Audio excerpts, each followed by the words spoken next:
നല്ല വചനം പേജിലൂടെ നാം പഠിച്ചുകൊണ്ടിരിക്കുന്ന രക്ഷയുടെ ഭദ്രത, സത്യമോ മിഥ്യയോ എന്നുള്ള പഠന വിഷയത്തിന്റെ 16-ാമത്തെ എപ്പിസോഡിലേക്ക് എല്ലാ ബഹുമാന്യ ശ്രോതാക്കൾക്കും സ്വാഗതം. ഇതുവരെ നാം പഠിച്ചതിൽ 15-ാമത്തെ എപ്പിസോഡിൽ രക്ഷ എന്തുകൊണ്ട് ഭദ്രമായിരിക്കുന്നു എന്നുള്ളതിന്റെ മറ്റൊരു വിഷയം നമ്മൾ പഠിക്കുകയുണ്ടായി.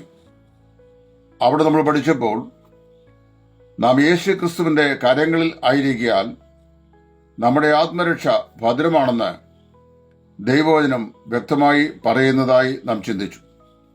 യേശു ക്രിസ്തുവിന്റെ കരങ്ങളിൽ ആയിരിക്കുന്ന ഒരു രക്ഷിക്കപ്പെട്ട ദൈവവേദലിനെ അവിടെ നിന്ന് അടർത്തി മാറ്റുവാൻ ലോകത്തിൽ ഒരു ശക്തിക്കും സാധിക്കത്തില്ല, ഒരിക്കലും കഴിയുകയില്ല എന്ന് ദൈവവചനം എത്രയും തെളിവായി പറയുന്നു.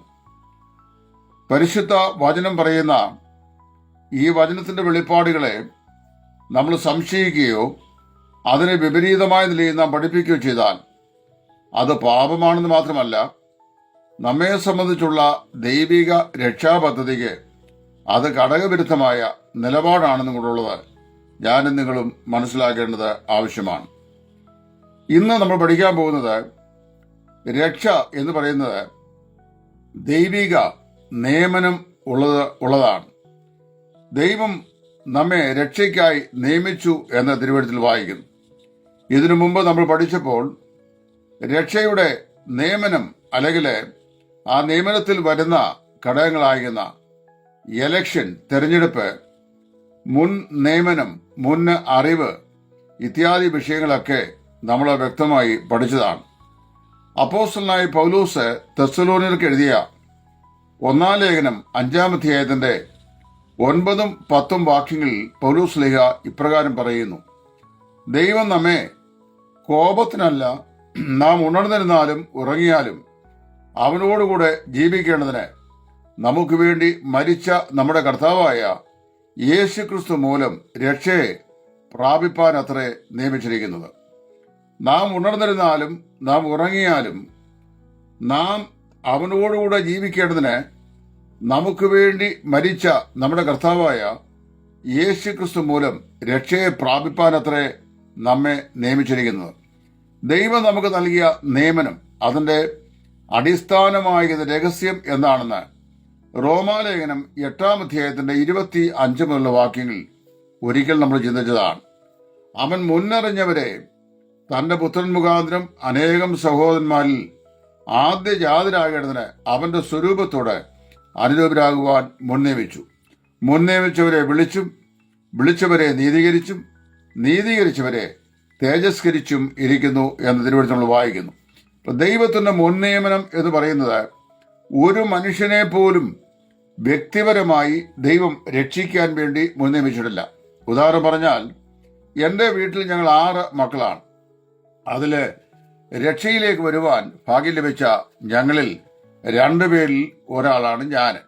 എന്റെ ആത്മരക്ഷയെ സംബന്ധിച്ച് ദൈവം സർവജ്ഞാനി ആയിരുന്നുകൊണ്ട് ദൈവത്തിന് നിശ്ചയമായിട്ടും അറിയാമായിരുന്നു എന്ന് ഞാൻ കരുതുന്നു.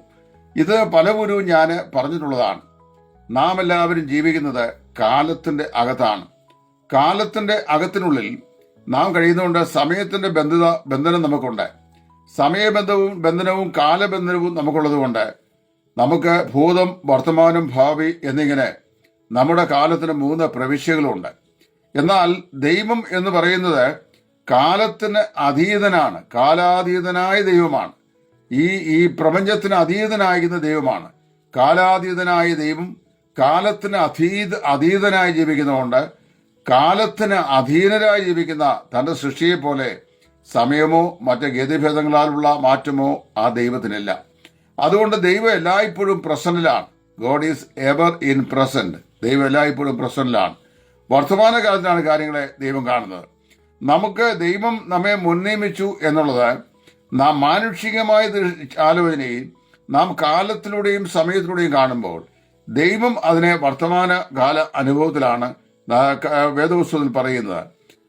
പ്രവൃത്തിയുള്ള പുസ്തകത്തിലെ ഒരു പദസൂചനയും ഇതിനെ അനുകൂലിച്ചിട്ടുണ്ട്. അതായത് നിത്യജീവനായി നിയമിക്കപ്പെട്ടവരെല്ലാവരും വിശ്വസിച്ചു എന്നുള്ള വാക്യം. അവിടെ നമ്മൾ വായിക്കുമ്പോൾ ആ പട്ടണത്തിൽ കർത്താവായ യേശു ക്രിസ്തുവിൽ വിശ്വസിച്ച് രക്ഷിക്കപ്പെടുവാനുള്ള ആളുകൾ അല്ലെങ്കിൽ രക്ഷിക്കപ്പെടുന്ന ആളുകൾ അവർ ദൈവത്തിന്റെ മുന്നറിവ് പ്രകാരം ദൈവത്തിന്റെ രക്ഷയെ അവകാശമാക്കുന്നവരാണെന്ന് ദൈവം മനസ്സിലാക്കിയിരുന്നു. അതുകൊണ്ട് ദൈവവും ആ നിലയിലുള്ള ദൈവത്തിന്റെ പ്രത്യേകമായ കരുതലിൽ അവരെ ഉൾപ്പെടുത്തി എന്നാണ് നമുക്ക് മനസ്സിലാക്കുവാൻ സാധിക്കുന്നത്. അല്ലാതെ ഏതെങ്കിലും ഒരു പാപിയെ ദൈവം വ്യക്തിപരമായി പാപമോചനം നൽകി രക്ഷയുടെ മഹത്വം നൽകി അവനെ രക്ഷയിലേക്ക് ആനയിക്കുന്നു, അല്ലെങ്കിൽ അതിനുവേണ്ടി ദൈവം അവരെ മുൻനിയമിച്ചു എന്ന് പറയുവാൻ വേദപുസ്തകത്തിൽ ഒരു വാക്യവുമില്ല. അപ്പം നമ്മളെല്ലാവരും കാലാകാലങ്ങളിലായി കർത്താവായ യേശുവിനെ രക്ഷിതാവും കർത്താവുമായി സ്വീകരിച്ച ആളുകളാണ്.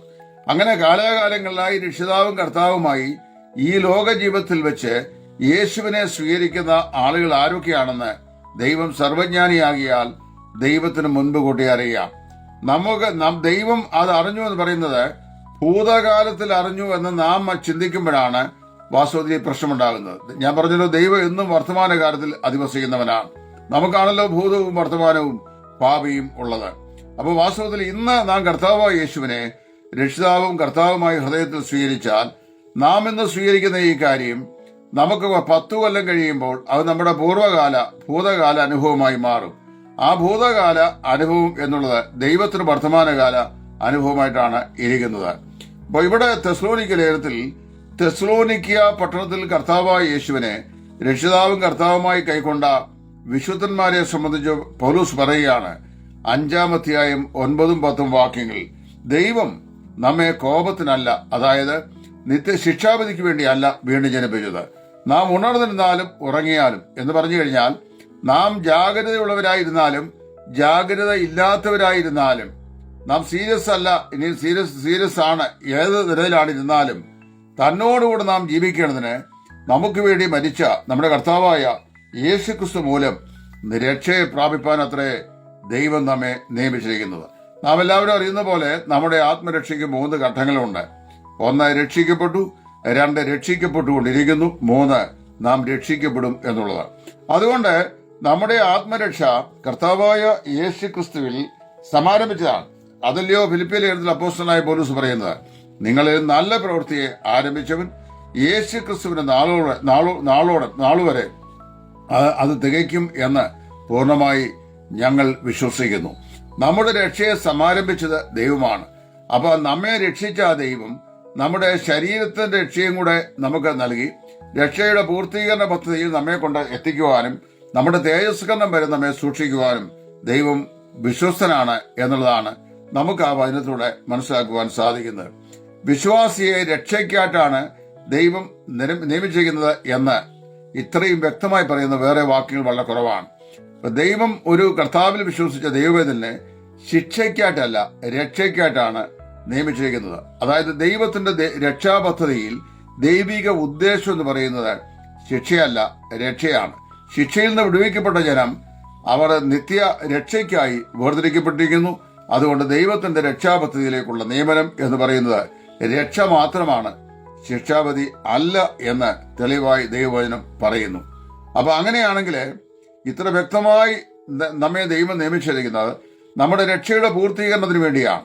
അതായത് ഒരിക്കൽ പാപം ഏറ്റുപറഞ്ഞ് കർത്താവായ യേശുവിനെ രക്ഷിതാവും കർത്താവുമായി കൈക്കൊണ്ട ഒരു ദൈവവൈതലിനെ കൈവിടാതെ രക്ഷയുടെ പൂർത്തീഭാഗത്തിൽ അവനെ എത്തിക്കുക എന്നുള്ളതാണ് ദൈവത്തിന്റെ നമ്മെ സംബന്ധിച്ചുള്ള രക്ഷാപദ്ധതി എങ്കിൽ ആ ദൈവിക പദ്ധതി അല്ലെങ്കിൽ ആ ദൈവിക രക്ഷ നിശ്ചയമായും അത് അതിന്റെ പൂർത്തീകരണ പദത്തിൽ എത്തുന്നതുവരെയും നമ്മെ സൂക്ഷിക്കുവാൻ ദൈവം വിശ്വസ്തനാകുന്നു. ഇടയ്ക്ക് വെച്ച് നമ്മളെ ശിക്ഷിച്ച് നരകത്തിലേക്ക് തള്ളിയിടുന്നവനല്ല നമ്മെ രക്ഷിച്ച വിശ്വസ്തനായ ദൈവം എന്ന് പറയുന്നു. അപ്പോൾ നമ്മളെ രക്ഷയ്ക്കായി നിയമിച്ചിരിക്കാൻ ഒരു ക്രിസ്ത്യവിശ്വാസി ഇങ്ങനെ ചിന്തിക്കണം, നമ്മുടെ രക്ഷ ഭദ്രമാണ്. അത് ഉണർന്നിരുന്നാലും ഉറങ്ങിയാലും എന്ന് പ്രത്യേകം പറഞ്ഞിരിക്കുകയാണ്. ജീവിതത്തിൽ മുമ്പോട്ട് പോയാലും രക്ഷിക്കും. ഇനിയും മുമ്പോട്ട് പോകാതെ നമ്മൾ ഇടയ്ക്ക് വെച്ച് സ്റ്റാഗ്നന്റ് ആയാലും നമ്മെ രക്ഷിക്കും. കാരണം നമ്മുടെ രക്ഷ ഭദ്രമായിരിക്കുന്നത് നമ്മുടെ വിശ്വസ്തയുടെ അടിസ്ഥാനത്തിലല്ല, നമ്മെ രക്ഷിക്കാമെന്ന് പറഞ്ഞ കർത്താവിന്റെ രക്ഷണ്യ വേലയുടെ വിശ്വസ്തയുടെ അടിസ്ഥാനത്തിലാണ്. അതുകൊണ്ട് ഒരു നാളും ദൈവകോപത്തിന് രക്ഷിക്കപ്പെട്ട ഒരു വിശ്വാസി ഇരയായി തിരികെയില്ല, രക്ഷിക്കപ്പെടുക തന്നെ ചെയ്യും എന്ന് വളരെ വ്യക്തമായി ഈ വചനം കൊണ്ട് നമുക്ക് മനസ്സിലാക്കുവാൻ സാധിക്കുന്നു. അപ്പോൾ ഇന്നത്തെ എപ്പിസോഡ് ഞാനിവിടെ നിർത്തുകയാണ്. ഇത് 10 മിനിറ്റിൽ ഒതുങ്ങിയിരിക്കുന്നു. രക്ഷിക്കപ്പെട്ട ദൈവപൈതലിന്റെ ആത്മരക്ഷ ദൈവത്തിന്റെ നിയമനത്തിൽപ്പെട്ട കാര്യമാകയാൽ യാതൊരു നിയമനത്തിനായി ദൈവം നമ്മെ രക്ഷിച്ചുവോ ആ നിയമനത്തിന്റെ പൂർത്തീകരണമായ തേജസ്കരണം പ്രാപിക്കുന്നതുവരെയും നാം സൂക്ഷിക്കപ്പെടുന്നു. നമ്മുടെ രക്ഷ ശിക്ഷയ്ക്കായി വഴിമാറുകയില്ല. പൂർണ്ണമായി നമ്മെ രക്ഷിപ്പാൻ അവൻ പ്രാപ്തനാകുന്നു എന്ന് ദൈവത്തിന്റെ വചനം നമ്മെ ഉദ്ബോധിപ്പിക്കുന്നു. കർത്താവ് അനുവദിച്ചാൽ അടുത്ത എപ്പിസോഡിൽ ഇതിന്റെ രക്ഷയുടെ ഭദ്രതയുടെ മറ്റൊരു വശവുമായി കാണുന്നവരെ ദൈവം നിങ്ങളെ ഏവരെയും അനുഗ്രഹിക്കട്ടെ. കർത്താവിന്റെ ശുശ്രൂഷയിൽ സുവിശേഷകൻ Titus from Edayaranmula. Thank you. God bless U.